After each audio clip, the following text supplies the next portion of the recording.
नमस्कार. आज आपण या देवडी तालुका मान या गावी आलेला आहोत. या गावाला प्रति देहू असं म्हटलं जातं. नमस्कार महाराज, आपलं नाव सांगा. नमस्कार, मी हरिभक्तीपरायण राजेंद्र महाराज शामगावकर. शामगावचे आहात का आपण? शामगाव. आणि किती वर्ष या ठिकाणी आहात तुम्ही? मी गेली 20-21 वर्ष झालं या गावामध्ये येतोय.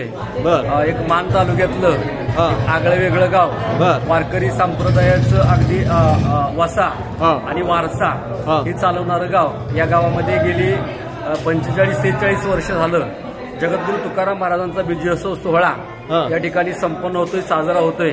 या गावाचं एक महत्वाचं वैशिष्ट्य म्हणजे या गावामध्ये तुकाराम महाराजांची जी बीजोत्सव साजरा होतो, या उत्सवामध्ये शुद्ध शाकाहारी हा बीजोत्सव साजरा होतो.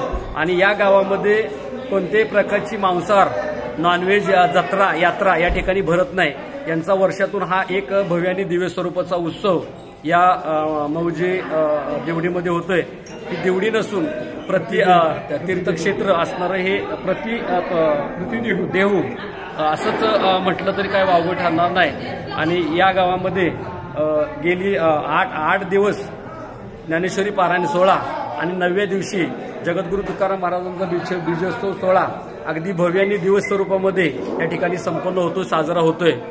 दुसरी गोष्ट अशी, या सोहळ्यामध्ये महाराष्ट्रातील सुप्रसिद्ध कीर्तनकार या सोहळ्यामध्ये येतात आणि आपलं ज्ञान या ठिकाणी लोकांना देतात.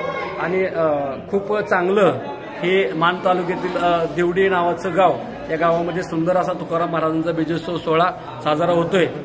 तरी परिसरातील सर्व भाविक मंडळी या बीजोत्सव सोहळ्याकरता अगदी 5-10 गावच्या बाजूच्या गावचे लोक या ठिकाणी बीजोत्सव सोहळ्याकरता हजर राहतात. या गावचं हे एक महत्वाचं वैशिष्ट्य आहे. छत्रपती शिवाजी महाराजांचा महिमानगड किल्ल्या शेजारी हे गाव आहे.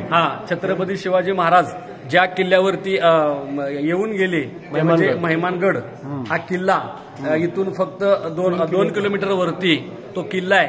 आणि त्या 2 किल्ल्याच्या बाजूला 2 किलोमीटर वरती वसलेलं गाव वडूज पासून 15 किलोमीटर, पुसेगाव पासून 17-18 किलोमीटर आणि दहिवडी पासून एक 10-12 किलोमीटर अशामध्ये हे वसलेलं गाव. अगदी या गावाला शेतीला पाणी सुद्धा नाही, अगदी ओसाड गाव आहे. परंतु या गावातले जी काही लोक आहेत आपला उदरनिर्वाह भागवण्याकरता मुंबई, पुणा या ठिकाणी ते कामाकरता जातात.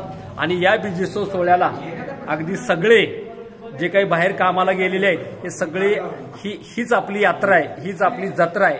तुकाराम महाराजांचा सोहळा हा वर्षातून अगदी खूप चांगल्या प्रकारे ते साजरा करत असतात. म्हणजे भक्तीचा मळा फुललेला या ठिकाणी 100% 100% भक्तीचा मळा या ओसाड माळावरती वसलेलं हे देवडी गाव. आणि या गावामध्ये भक्तीचा मळा या 8-9 दिवसामध्ये फुलतो. आणि याचं कारण फक्त एकच आहे की तुकाराम महाराजांचा बीजोत्सव सोहळा.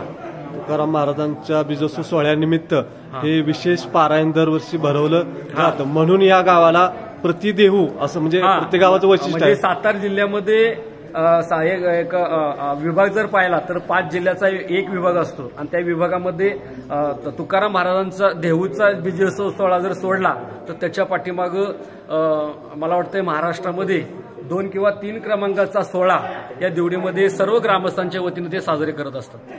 धन्यवाद. आणि यावर्षी अतिशय भव्य असा सोहळा आहे. नवीन कीर्तनकार आणि महाराष्ट्रातले नामवंत कीर्तनकार या ठिकाणी आलेले आहेत. तर सर्वांना या ठिकाणी शुभेच्छा देऊया. रामकृष्ण हरी. रामकृष्ण. पुंडलिक वरदे हरिविठ्ठल श्री ज्ञानदेव तुकाराम पंढरनाथ भगवान की जय. ज्ञानेश्वर महाराज की जय. जगद्गुरु तुकाराम महाराज की जय. बजरंग बली की जय. छत्रपती शिवाजी महाराज की जय. धर्मवीर संभाजी महाराज की जय. धन्यवाद.